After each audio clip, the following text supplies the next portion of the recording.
think of someone like Einstein, who was obviously a very sort of peace-loving person. He didn't think that there would be a nuclear bomb created as a result of his discoveries in physics.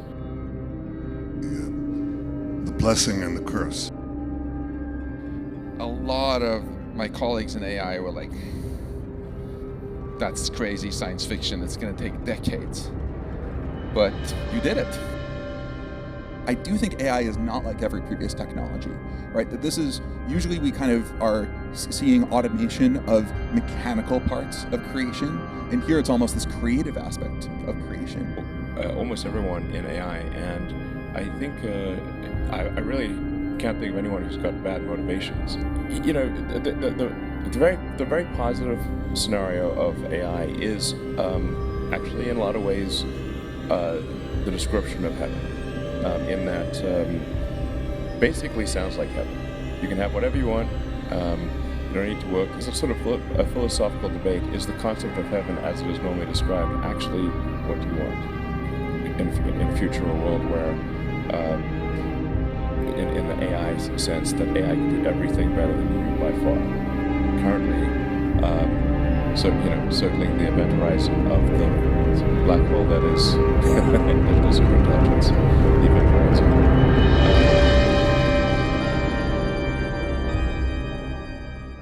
How do we know it's not deepfake? I don't know. I was going to ask you that. Possible. Welcome. It's an honor to speak, and I think people are going to be very interested in the conversation. We're at a very interesting juncture in the world from a technology standpoint. If you say there's so many things happening, if you were to plot the various types of technology on a chart, the modern era, and I'd say even just like really the last 20 years, certainly the last 100 years from the dawn of human civilization, the growth of technology just looks like a wall. It's a technology is improving at sort of a hyper-exponential rate.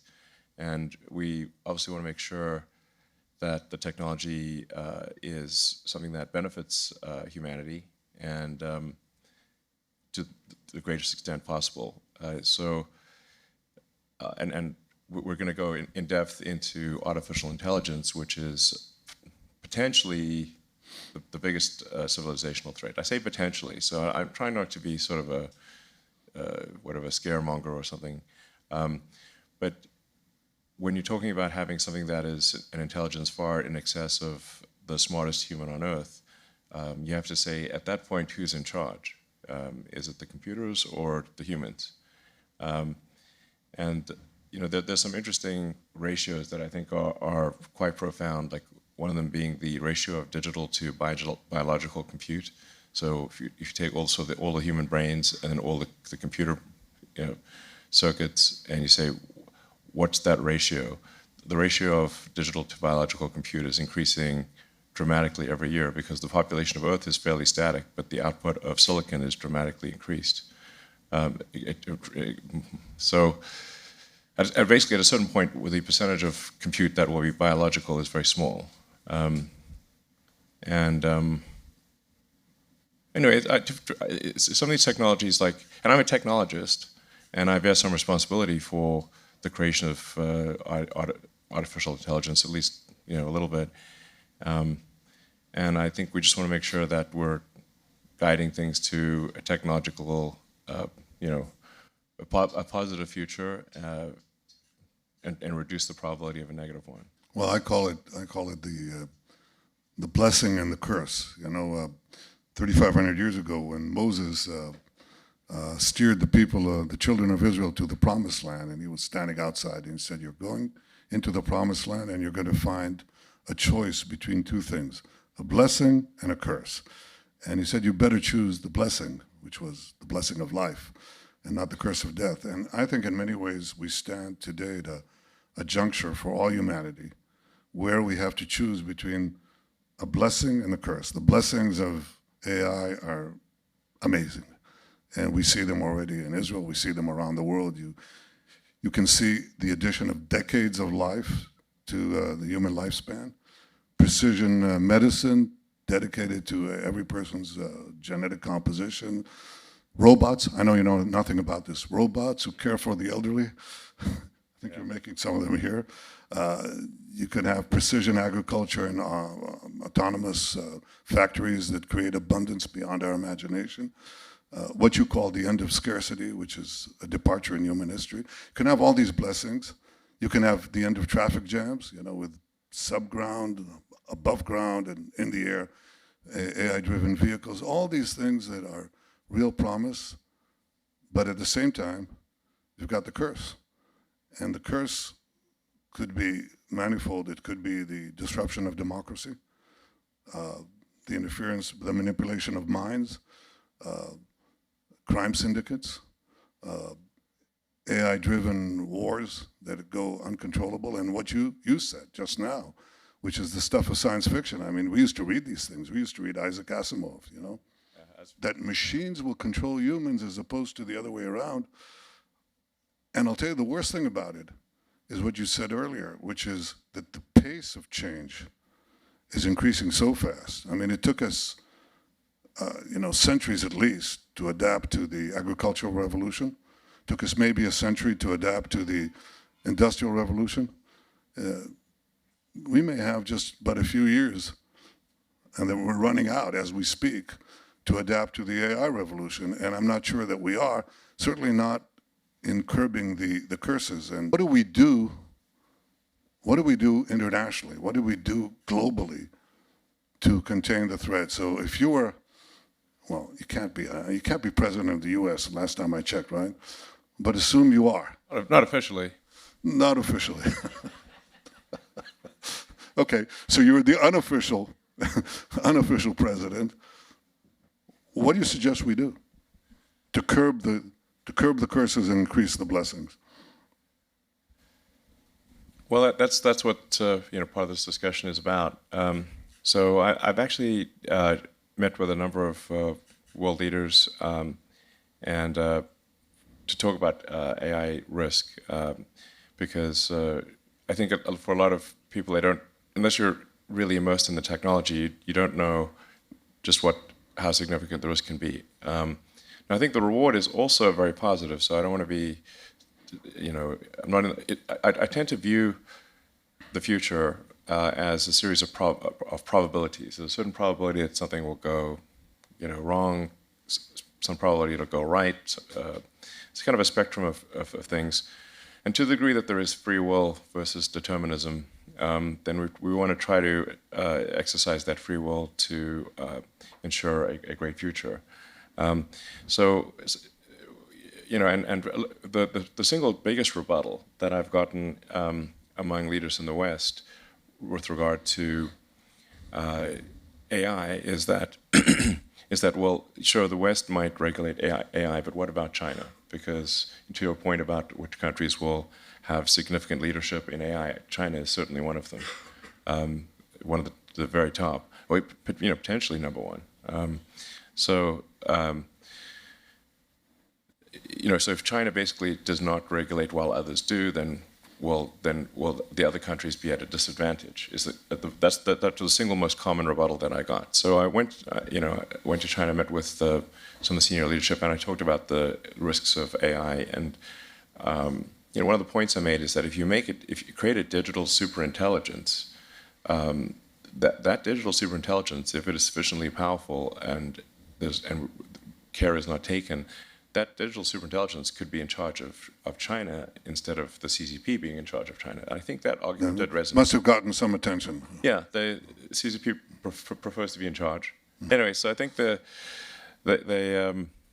you know, they understand the argument. Like, look, if you create digital God and now that is the boss of you, you know, that's not something that appeals to them. So that essentially is what I think gives some hope for at least digital superintelligence. Now, you can certainly have, you should really think of AI as a spectrum, like a very, very wide range of simple AI that will do, you know, automatic calendaring or something. Or in fact, one thing would be much appreciated is if we could apply a better AI for autocorrect on my phone, because that would be a great benefit.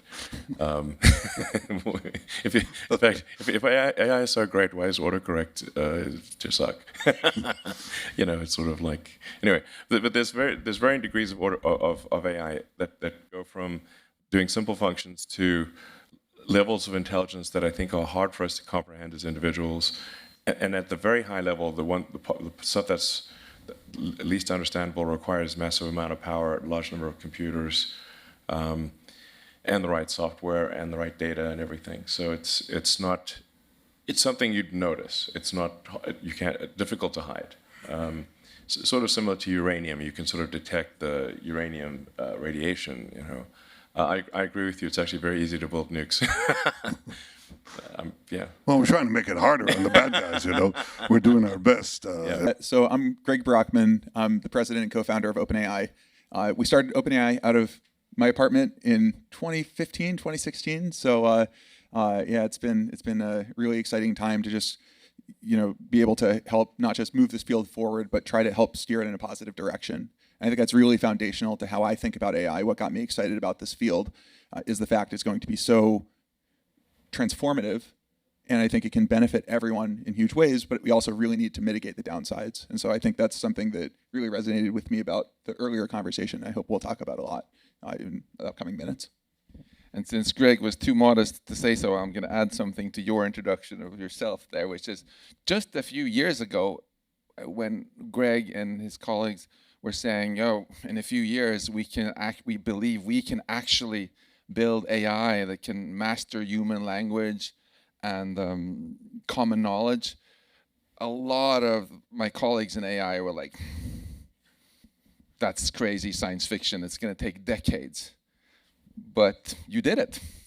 We literally had an intern in 2016, so our very first summer, who we had this conversation about how to solve the Turing test, and we had all these ideas and whatever, and we were like, all right, 3 years, we'll solve the Turing test. And that intern told me, I'm out. Like, I'm not joining full time. Like, you guys are crazy. And 3 years later, we had GPT-2. So we didn't quite solve the Turing test, so he was right. But I think that we had far more progress than I think most people thought possible. Yep. So I'm Max Teghmark. I'm a professor doing AI research at MIT. And I think it was spot on what we heard earlier here from you, that artificial intelligence will be both a blessing and a curse. For a long time, been very excited about the blessing part, how we can use it to solve all of the problems that we haven't been smart enough to solve before and go far beyond and help life flourish for billions of years on Earth and beyond. And I also, though, I'm very concerned about the curse part. So 9 years ago, I founded this nonprofit called the Future of Life Institute. Together with Elon, we launched the first ever attempt to mainstream AI safety by launching a worldwide grants program and educate and do conferences and so on that you, Greg, participated in also, to make sure we can steer this ever more powerful technology away from the curse towards the blessing direction. Well, can I say that I want to plug this book. You wrote this book, and I read it. It's a good book. It's a very good book. Was it ChatGPT or? I have an alibi because not even Greg was fast enough to have it written by the time. ChatGPT ain't good enough yet to do this, but from what I hear, you guys saying it's good. I think I know almost everyone in AI, and I think I really can't think of anyone who's got bad motivations in AI. I think everyone I know in AI has good motivations. They want to create technology that helps the world. But one can also say, if you think of someone like Einstein, who was obviously a very sort of peace-loving person, he didn't think that there would be a nuclear bomb created as a result of his discoveries in physics. He wasn't thinking, let's make super weapons. he was thinking, let's try to understand the truth of the universe. So it's just important to. I always want to just preface any criticism of AI development with it not being a criticism of the people doing it, but just to bear in mind that just as Einstein didn't expect his work in physics to lead to nuclear weapons, we need to be cautious that even with good intentions, the best of intentions, that we could create something bad. That is one of the possible outcomes, and we want to try to take whatever actions we can to ensure that the future of humanity is good, and that AI is much more of a blessing than a curse. So, I mean, that's definitely why I work on it. I think that not for evil. it turns out, but I think that balance is really key. And I think that one of the things that is important is to really calibrate the choices with respect to the technology, right? Because I think this technology, it has this way of being very surprising. The way that people pictured, like you read Asimov, you read kind of all the science fiction, you read Eliezer Yudkowsky and kind of all this thinking people are doing about very smart machines that are smarter than humans. And somehow none of it really predicted GPT-3, right? Somehow the technology that we're building, it's just surprising. It has very different properties. And I think that even you think about like chess, people used to think chess would be, we solve human intelligence, and it turns out that's the first thing to go. And so I think that what we're really seeing is that we need to be calibrated and see not just what the current systems are doing. And this is one of the reasons we deployed ChatGPT, is it's just really important to not get in our heads and think, oh, this is how it's all going to play out. This is how people are going to misuse it. But you need to actually see that. You need to actually have people spending a lot of time thinking about where this slots in, where it works, where it doesn't, but also to really try to peer ahead. And so we've been putting a lot of effort into capability prediction. One of the things that I think was kind of undersung in our GPT-4 release is that we actually had very good predictions of exactly how good GPT-4 would be before we even trained it. And that's something we could never do with previous models. And I think that doing that at societal scale, like I think that's one answer for how do we actually get this right?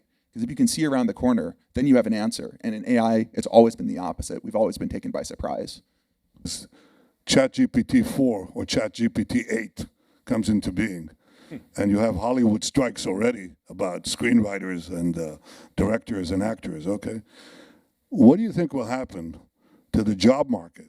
I mean, we had this conversation. What do you think will happen? I mean,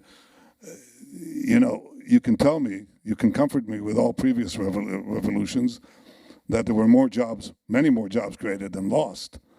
But do you really believe that now?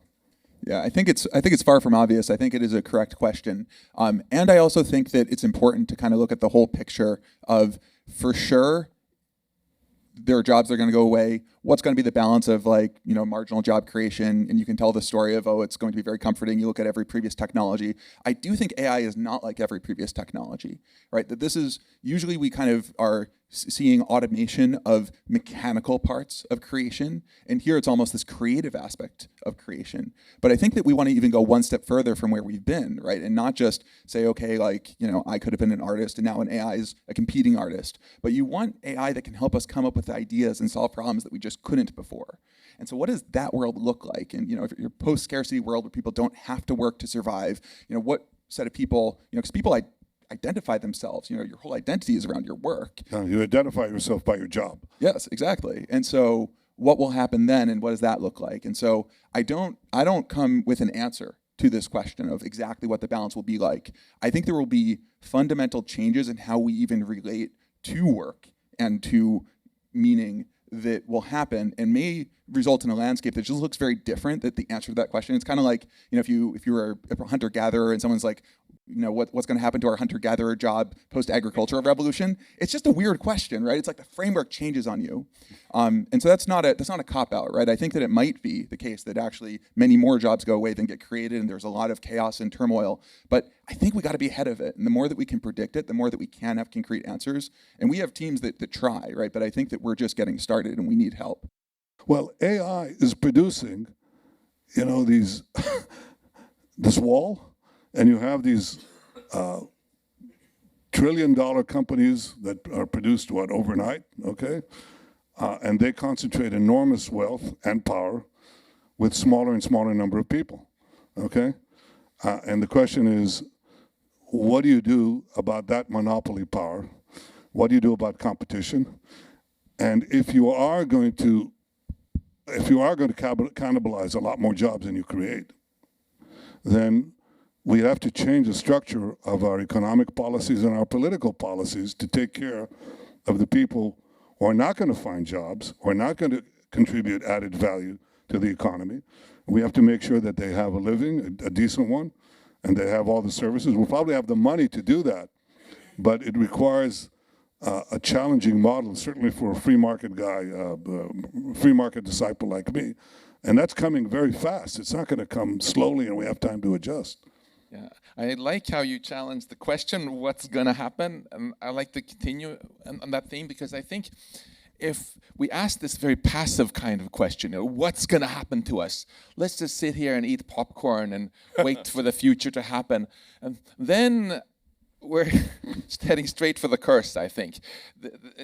This is a sort of very passive approach, which I think is just going to... we've done this experiment before when a new species showed up on the planet that was smarter than all the other ones. And what happened was the Neanderthals went extinct. If we just very passively go into this, I think it's very likely humans will go extinct also. I think that's the wrong attitude. Even in economics, when you run a country, you don't just sit back and wait to see what happens and get child labor and the super monopoly of doom. No, you ask yourself, what do you want to happen? And then you put in place institutions, you ban child labor, you put an antitrust. And in this case, I think the analogous question is, how do we make sure that with this ever more powerful tech, it's we who control the AI rather than the other way around, right? In AI, it seems to me that you're going to have a concentration of power that will create a bigger and bigger distance between the haves and the have-nots. And that's another thing that causes tremendous instability in our world. And I don't know if you have an idea of how you overcome that. Well, and first of all, I want to say just on the talent density front, we have a number of Israeli engineers, scientists, managers, and they are top notch, no question.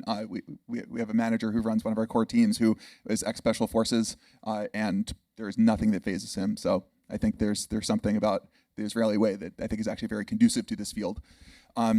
And I think that it is really important to counteract this rich get richer phenomenon if it comes at the expense of everyone else, right? I think that there's the world we should shoot for is one where all the boats are rising, and I think that there will be some sort of inequities in the landscape, and I think that's something to address, and that's something that I think that leaders such as yourself, I think, need to be very cognizant about. I think that we've talked about UBI. Like OpenAI actually has run, I think, the world's most comprehensive UBI study. Something people talk about, universal basic income, the idea of just the government just distributes money, right? That's just what it does. If most people are not working, producing, dollars themselves, and there's a world of plenty, is that a mechanism that can work? Maybe it can, maybe it can't. There's a lot of assumptions that would go into a world where it works. It's clearly, I think, also has a lot of downsides to it. But I think that we need to have creative solutions because, again, I think that just like defense versus offense might fundamentally change, economic production and what it takes to actually build even a stable society, I think, is going to fundamentally change. Well, Elon, you said, when I asked you this question in one of our nighttime conversations, I asked you, well, what are you going to do when people don't have jobs and we shell out money for them? And you said, I think you said, oh, what's bad in living in paradise, right? I think you said that. Yeah. I mean, it's I mean, this is a question of the concept of heaven. Now, in heaven, I don't think you need to work in heaven. I haven't read that anywhere. So they're not laughing. Feel free to, laugh if you want.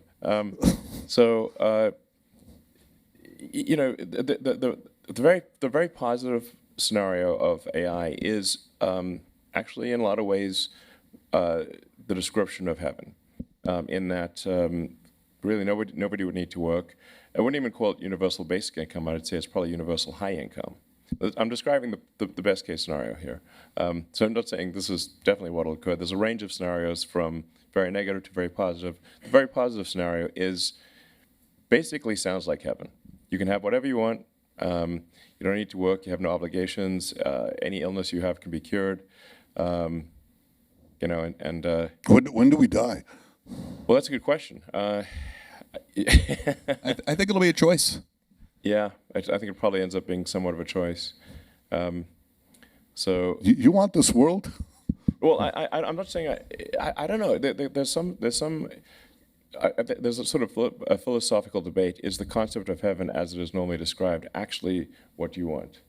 I mean, do you want to be in a future or world where, in the AI sense, that AI can do everything better than you by far? So because you sort of like have like man's search for meaning question type of thing. Good work. And what meaning if like I said, if the AI can do everything better than you, do we live a life of hedonism? I don't know. It's hard to say. But that is where things are headed in a positive scenario is that there would be no scarcity of goods and services. The robots and computers can make as much of whatever you want for as many people as you want, with really no limitation. Any scarcity you have would be artificial, meaning like if you define that a particular artwork done by a human is unique and special, then it's artificial scarcity, but there will be no actual scarcity unless we define it arbitrarily, just define something to be scarce. So I think for a lot of people that is a good future. I might be personally a bit frustrated because I'm like, well, what am I supposed to do now? You'll think of something. You'll think of something. Well, I was going to say, I mean, I think this whole arc in my mind is all about paradigm shift, right? And I think that even the question of what would that heaven post-AGI positive future look like, I think even that is hard for us to imagine what the true upside could be. Because it's not just material abundance. It's not just we all get nice cars or something, hopefully all Teslas. But also that everyone gets a great education, right? Everyone has that story of that one teacher that they had who paid attention to them and inspired them on a specific subject. Imagine if you had that teacher for anything you wanted constantly, and just how much better of people would we be, how much better would we relate to others? Like, that is just one example of the kinds of upsides that are possible. And I think the question of, well, what does it mean to be a human? If you back to how do you predict what's going to come next? Actually, the thinker who I think had the best foresight about how the AI revolution was going to play out is actually Ray Kurzweil. I agree. Yeah, and his book Singularity is Near gets like a lot of shit. I think that people kind of assume it's going to be this almost like just sort of religious text, but instead it's a very dry analytical text. And he just looks at the compute curves and he says, this is the fundamental unlocker of intelligence. Everyone thought that was crazy, and now it's basically true. It's basically common wisdom. And part of what he says is, look, what's going to happen is in 2030s, first of all, he says AGI 2029. Yeah, I keep telling people, it seems to be almost exactly right. It's spooky. It's spooky. 2030s is when the merge happens. So we've got Neuralink coming, and maybe other systems like that. And what does it mean once you actually are kind of merging with an intelligence? Well, Neuralink is necessarily moves slower than AI because whenever you put a device in a human, you have to be incredibly careful. So. I think so. It's not clear to me that the Neuralink will be ready before AGI. I think AGI is probably going to happen first, but we'll have the sort of AGI singularity. Sometimes digital superintelligence is called like a singularity, like a black hole, because just like with a black hole, it's difficult to predict what happens after you pass the event horizon of a black hole, and we are currently. Circling the event horizon of the black hole that is digital superintelligence, the event horizon. Part of the reason for Neuralink, although initially it will be very helpful to people who have brain or spine injuries, just doing basic stuff like enabling people who are tetraplegics or like a Stephen Hawking to communicate actually even faster than I'm communicating with a fully functional body. And ultimately to improve the bandwidth between the cortex and your AI, the AI version of yourself. In fact, I think a lot of people perhaps don't quite realize that they're already a cyborg. So you've got your limbic system, your sort of basic drives, your cortex, which is the thinking and planning, and then you have a tertiary layer, which is your computers, your devices, your phones, laptops, all the servers that exist, the applications. And in fact, I think probably a lot of people have found that if you leave your cell phone behind, Take it away. if you forget Get your panicky. yeah, if you forget your cell phone, it's like missing limb syndrome. You know, you've like where'd that thing go? Losing your cell phone is like missing limb syndrome. So because it is, your cell phone is an extension of yourself. The limitation is bandwidth. So the rate at which you can input, or I should say output information into your phone or computer is very slow. So with a phone, it's really just the speed of your thumb movements, and with best case scenario, you're a speed typist on a keyboard, but even that data rate is very slow. We're talking about tens, maybe hundreds of bits per second, whereas a computer can communicate in trillions of bits per second. And this is admittedly somewhat of a Hail Mary shot or whatever, long shot, is that if you can improve the bandwidth between your cortex and your digital tertiary self, then you can achieve better cohesion between what humans want and what AI does. At least that's one theory. I'm not saying this is a sure thing. It's just one potential iron in the fire. And if ultimately, hundreds of millions or billions of people get a high bandwidth interface to their digital tertiary self, their AI self effectively, then that seems like that probably leads to a better future for humanity. So I'm getting somewhat esoteric, but hopefully some of this is making sense. And like I said, it's a long shot. But what I find interesting is that I've not found any human who wishes to delete either their cortex or their limbic system. I suspect nobody in this room wants to do that. So we're all quite Or their happy. cell phone. Sorry? Or their cell phone. Well, no, I've met people who don't use a cell phone. It's rare. Okay. I mean, it's sort of a funny thing. Like if you assume like a best case AI scenario, imagine if you're the AI and you're you just want the human to tell you what it wants. Just please spit it out. But it's speaking so slowly, like a tree. Okay. Like trees communicate. Okay. If you watch a tree, like a sped up a version of a tree growing, it's actually communicating. It's communicating with the soil. It's trying to find the sunlight. It's reacting to other trees and that kind of thing very slowly.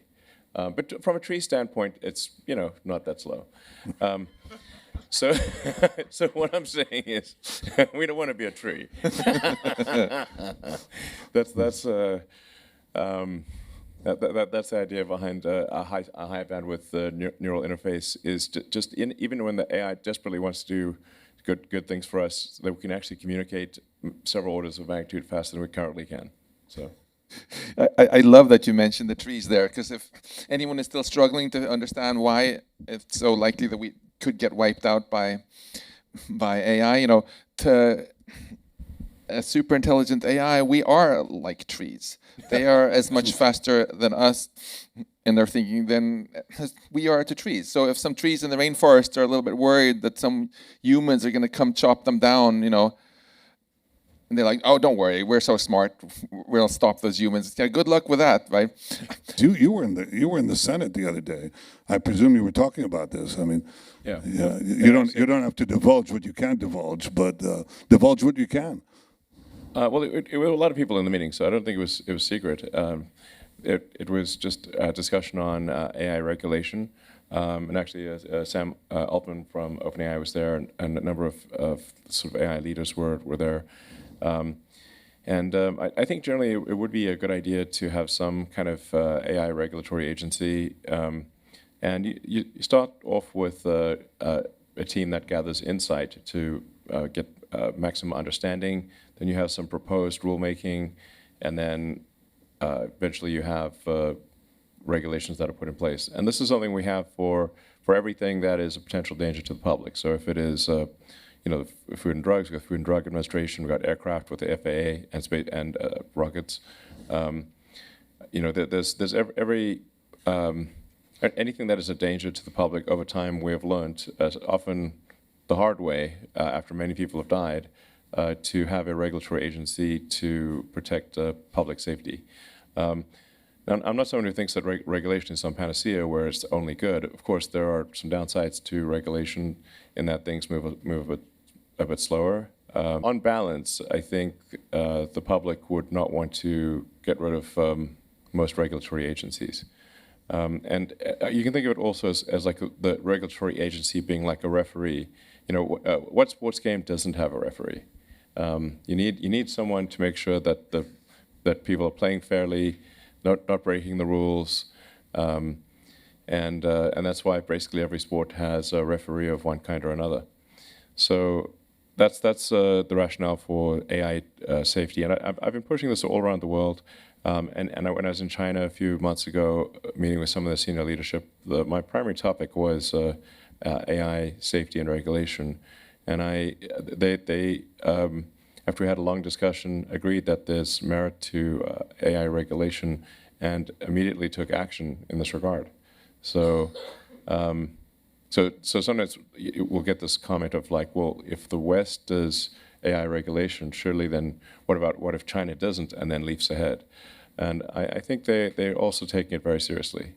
Well, I mean, per my earlier comments, like the thing that perhaps should provide some hope for digital superintelligence, not being controllable in a very specific way, but acting in a way that is beneficial to humans, is that our cortex and our limbic system, the cortex is actually in service to the limbic system. So, the cortex, the thinking part, is constantly trying to make the instinctual part happy, even though it is much smarter than the instinctual part. And so I think there's hope there that digital superintelligence, even though it is much smarter than our cortex, will nonetheless want to make the cortex happy and ultimately the limbic system happy. I mean, not to get too off color here, but the sheer amount of thinking and that people have done to have sex is a lot, but not sex for procreation, just to make the limbic system happy. So, given how much thought has gone into getting laid, essentially, for the sole purpose of getting laid, not procreation, and all that does is make the limbic system, give a spark of joy. That gives, I think that's actually suggests that there is a good future where even if we don't understand the digital superintelligence, just as the limbic system does not understand the cortex, it might still actually, at the end of the day, be trying to make our limbic system and cortex happy. Is that a happy note to end? I think it's a great note to end on. Thank you. Thank you, everyone. Thank you. Epic. So it's really fun.